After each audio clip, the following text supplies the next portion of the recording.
Today on How It's Made. Ball bearings, electrical wires, lost wax casting, and automated machines. With all the high-tech hoopla these days, the lowly ball bearing gets forgotten. But many machine parts need ball bearings to rotate. They're in household appliances, industrial machines, and car engine parts, such as alternators and fans.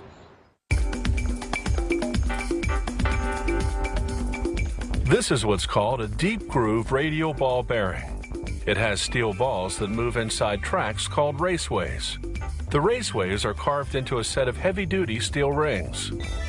The balls are made of the same type of steel. They first prepare to shape the rings to the right thickness. They insert the inner ring into the outer ring. The set then passes through a grinder that alters the width to the correct thickness. A gauge checks the width of each ring as it exits. Now they separate the inner and outer rings in order to grind their outer circumference on separate machines. The outer ring enters the grinder, which shapes its outer surface to a precise roundness and diameter. A water-based liquid keeps the ring from overheating, which would cause warping. The ring exits the grinder through a gauge that checks the diameter.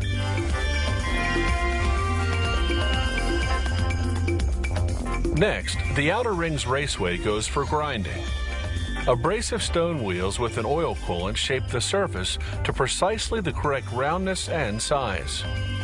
The inner ring and raceway go through a similar machine. Now the rings go for polishing.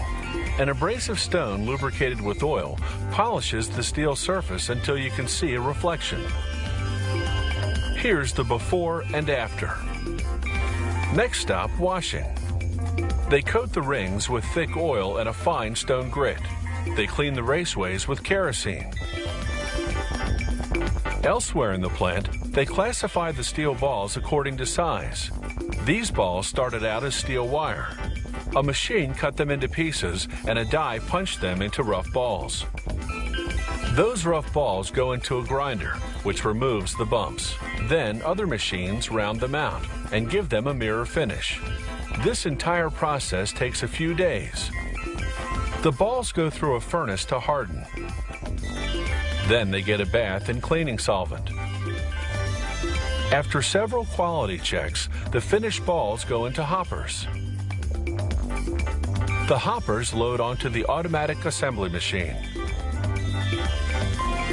The ball feeder sends the balls through tubes to a ball pusher that feeds the correct quantity of balls into the raceways of the now reassembled inner and outer rings. A ball divider positions the balls evenly around the raceways.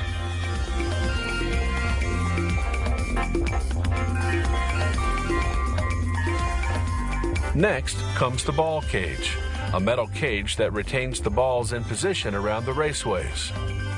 The first machine installs half of the cage, the half with rivet holes. The next machine carefully positions the outer half of the cage, the half with rivets.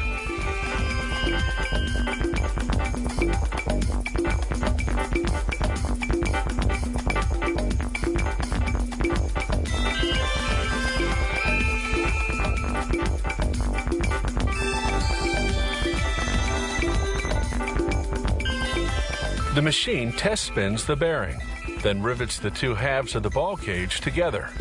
The bearing is now fully assembled.